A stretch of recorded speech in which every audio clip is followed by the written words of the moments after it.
চেনেন নাকি এনাকে? জানি তো চিনবেন না। আসুন আমাদের গাড়ির নিকট, দেখুন আমাদের মলমগুলো। একটি পাগলা মলম আপনার হাতে দিয়ে চ্যালেঞ্জ করি, মাত্র 3 থেকে 4 দিন মলমের কৌটা দিয়ে ভালো করে চুলকাইয়া গরম পানিতে ধুয়ে মলমটা ব্যবহার করবেন। মাত্র 3। ওই যে প্রতিবেশী দেশে এই দাদা মলম বিক্রেতা, উনি মনে হয় আগে মলম বিক্রি করতো। যখন তার ভিডিও দেখি আর বাস্তবে খুঁজি, দুইটারই একটারও মিল নেই।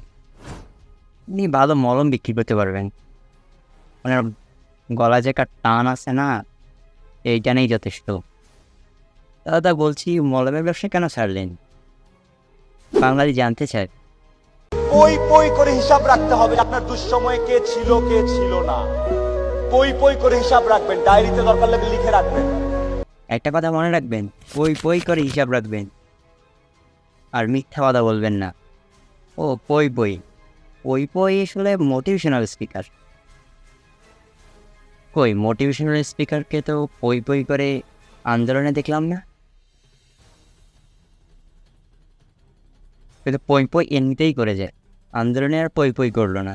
আফসানদা বড় ভাই গিয়েছিলি তো কেউ আন্দোলন করতে, তাকে এভাবে অপদস্থ করে ফিরাই দিলেন।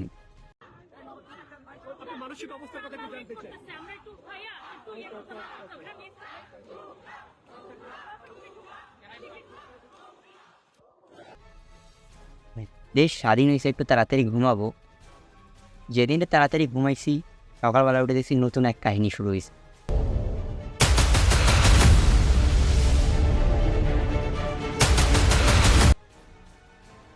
ওই গলা আছেন নাকি, কার সঙ্গে কে জানি ছিল, কাকে জানি দেখছে, কথা সত্য নাকি?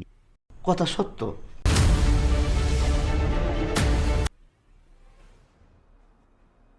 ফেসটা চেনা চেনা লাগে, চিনেন নাকি? জানি না। ও ও, মনে পড়ছে আমার, দরবেশ বাবা। তা মুখটা খালি খালি লাগছে কেন? ও, বুঝতে পারছি। আপনি জানেন মায়া কারে বলে? এই দরবেশ বাবার কাছ থেকেই শিখুন। শেষ সময় এসেও নৌকাই রাখবে। আপনি জানেন বাংলাদেশের এই দ্বিতীয় স্বাধীনতা দেখে এখন অন্যান্য দেশও তার স্বাধীনতা ফেরানোর জন্য লড়াই করতেছে। কি ভাবছেন? হ্যাঁ, ভাবতেছি এত তাড়াতাড়ি 1 বছর কীভাবে গেল।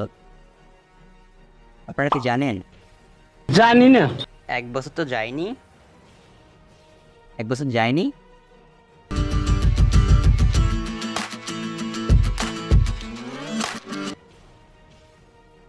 তাহলে আজকে যে মেট্রো রেল চালু হলো 17ই আগস্ট, কে জানি কারা জানি বলছিল 1 বছর লাগবে আর 350 কোটি টাকা লাগবে ঠিক করতে। 350 কোটি টাকা লাগবে না, 350 কোটি লাগবে না, শুধু 50 কোটি টাকা লাগবে। শুধু 50 কোটি? হিসাব করে বের করছে 50 কোটি টাকা, আর কে জানি কারা জানি বলছিল 350 কোটি টাকা। 350 কোটির মাঝে যদি 50 কোটি লাগে, তাহলে 300 কোটি কোথায় গেল? এটা কি নিজের পকেটে? হতেই পারে। এভাবেই দেশের অর্ধেক সম্পদ শেষ। যেখানে লাগার কথা ছিল 1 বছর, এখানে নতুন কেউ এসে করে দিল সেটা মাত্র কিছুদিন। না, আমি এখনো ভাবতেছি এরা এই 300 কোটি টাকা কি করতো। 50 কোটি দিন আগে মেট্রো রেল ঠিক করতো, আর বাকি 300 কোটি টাকা কোথায় যাইতো?